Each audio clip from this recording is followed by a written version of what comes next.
More graphing with trigonometric functions with transformations. So we're just going to practice quite a bit. Vertical shift up 4, phase shift none, amplitude 5, period. The normal period of a sine graph is 2 pi, but we're going to divide by b. So 2 pi over 1/2 is 4 pi, so that's my period. So the period is 4 pi, and my domain of any sine graph is negative infinity to infinity. In this case, the range is, if I'm careful, I realize that this is 4, 9, and -1 because I'm adding 5. So -1 to 9 is my range. And now I'm just going to graph sine. So I will graph a typical sine graph. That should probably be a little bit lower. Sometimes it's hard to do things on a smartboard very accurately. So I have no phase shifts. That means my x value start at 0, and then my period is 4 pi, and I'm going to divide that by 4, and I'm going to add pi every time. So 0, pi, 2 pi, 3 pi, 4 pi. That ended up being a pretty easy one. Problem 2, the normal tangent graph I've already kind of put on the screen. It's just a reminder from a couple days ago when we graphed what tangent looks like. It has a period of pi typically. So when I have something that has a period of pi, and I have this 2 on the inside, I'm going to divide by b. And so the period of this graph that I'm going to be graphing down here for this problem is going to be pi over 2. Now I have no phase shift. What's important to understand about tangent is we're going to be really tempted to think that the asymptote on the left is the start of the problem, and we can kind of just move the asymptote and then go from there, which is a lot like what we do with sine and cosine. The problem with that, though, is sine and cosine, we start those graphs at x equals 0. And normally, like sine or cosine of x, that starts at 0, and then we shift from 0. We have to do the same thing for tangent, even though 0 is the middle of the curve, the middle of one of the periods. We still have to treat that as if it is the middle, or even though it's the middle of the graph, we have to treat that like it is the key point that we're moving. So when we have no phase shift, that means that the 0 doesn't move. So the 0 is not moving. That's important to understand. So if the 0 doesn't move and the period is pi over 2, and we do pi over 2 divided by 4 to figure out how much we add every time, we're adding pi over 8 every time. Well, we add or subtract it from the 0 here. So this becomes pi over 8. This becomes 2 pi over 8, which is pi over 4. This becomes negative pi over 4, or pi over 8. And the asymptote is at negative pi over 4. So when we're graphing that, that's kind of what it looks like. The domain of this function is, well, notice the domain of the typical tangent graph was every pi over 2 that wasn't reduced is something that kind of had an asymptote. So there was another asymptote at 3 pi over 2 and 5 pi over 2, and then likewise on the negative side. Well, in this case, it looks like if I continued to graph these further, I would end up with another pi over 2 that I'm adding. So the midpoint would be at pi over 2, and this asymptote would be at 3 pi over 4. And so what appears to be happening is the domain includes all real numbers except k pi plus pi over 4. Actually, I don't even know if I did that right.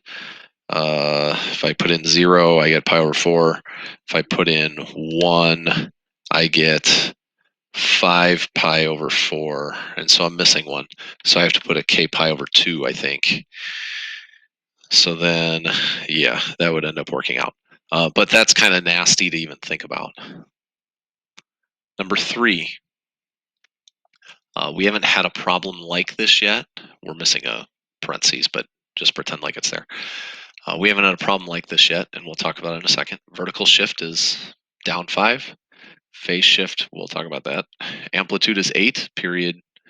We'll talk about that. So we've had a lot of problems that have B in it, but if we go all the way back to when we learned it, notice that we had B factored out. So we had B times x minus c.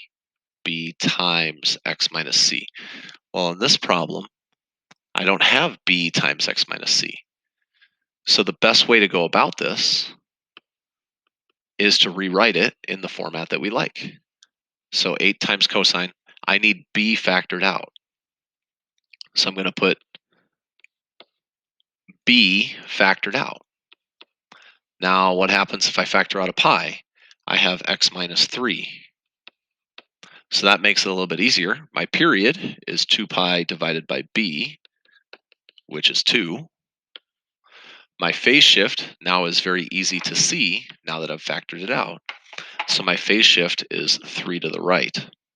Domain of any cosine function is negative infinity to infinity. And the range, negative 5, and then I add 8 and subtract 8.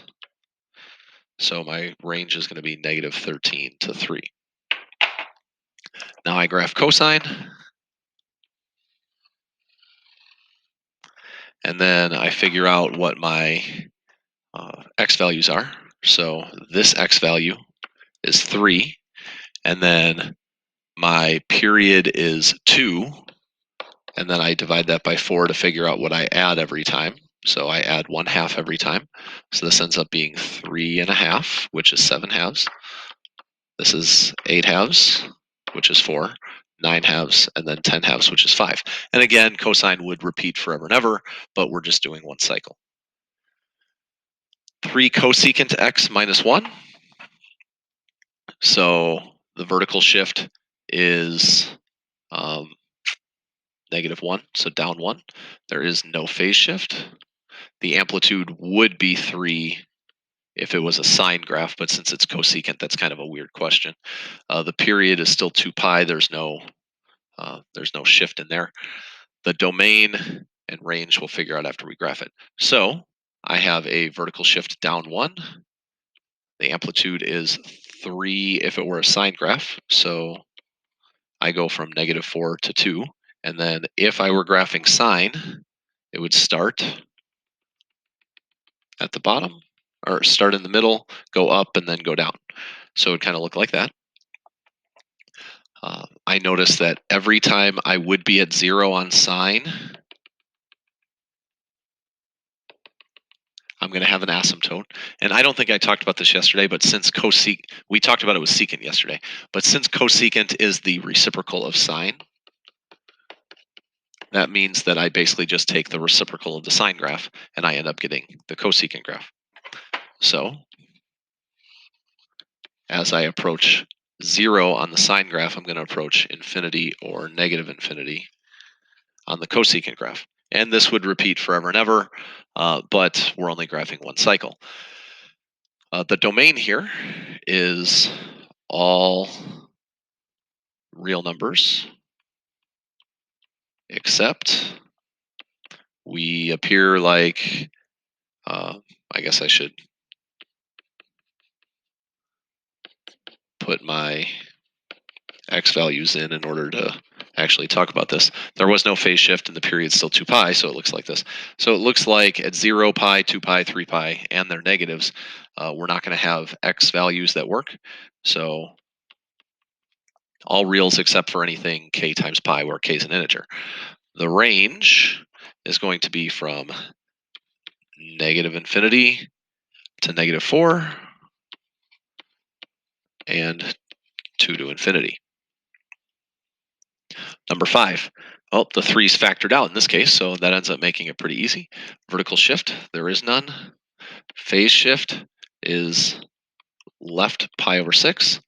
Amplitude is 2. Now, it is negative, but we don't write that in the amplitude. That just means we're going to start by going down first, then coming back up. The period, there's a 3 here. So 2 pi is the typical period for sine. We're going to divide it by 3. So my period is 2 pi over 3, or 2 pi thirds. And then that means that in order to figure out what I do for my x values, so I start at negative pi over 6, and then I need to take 2 pi thirds and divide that by 4. So that ends up being 2 pi over 12, which is pi over 6. So this is how much I add every time.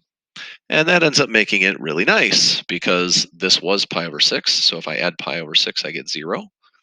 I add another pi over 6, I get pi over 6. Add another one, I get 2 pi over 6, which is pi over 3. And add another one, I get 3 pi over 6, which is pi over 2. So that ends up being what I get for the x values. The y values, there was no vertical shift, so I have a 0 here. My amplitude is 2, so it gets as big as 2 and as small as negative 2. Domain is always negative infinity to infinity for these problems. Range, in this case, is negative 2 to 2. Number 6. Oh my, we have some degrees going on now. So let's just reorient our brain. The period of a sine or cosine function is 2 pi.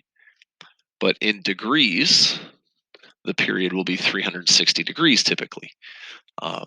So that's just something that we kind of have to be aware of. Vertical shift, down 3. Phase shift, right 40 degrees. So I'll start putting these things on the graph. So I have down 3, and then my initial value is going to be at 40 degrees. Amplitude is 3, so I go up to 0 and down to negative 6. The period is typically 360, but my b value is 2, so my period, in this case with the degrees, is going to be 180 degrees. And then if I want to figure out how much I'm going to add each time, I divide it by 4, so that means I'm going to add 45 degrees every time. So I started at 40 degrees, and then I'm going to add 45 every time. So I get 95 degrees. I get, shoot, 180 plus 40 is 220. No, I don't know how to add. That's pretty sad. 40 plus 90 is 130. Thanks, Jason. 185 and 220. That took a lot longer than it should have. Then, so I have all my x's, and that should be going through 95, but I'm not drawing very well, and I'm slightly embarrassed by my lack of ability to do this. Quickly, domain is negative infinity to infinity, and range is negative 6 to 0. Okay, so negative 4 sine of 3x plus 210. I'm going to factor this. So negative 4 sine of 3 times x plus 70 degrees plus 3. So my vertical shift is 3 up. My phase shift is 70 degrees to the left. My amplitude is 4. It's negative, so I'm going to draw my sine graph going down first.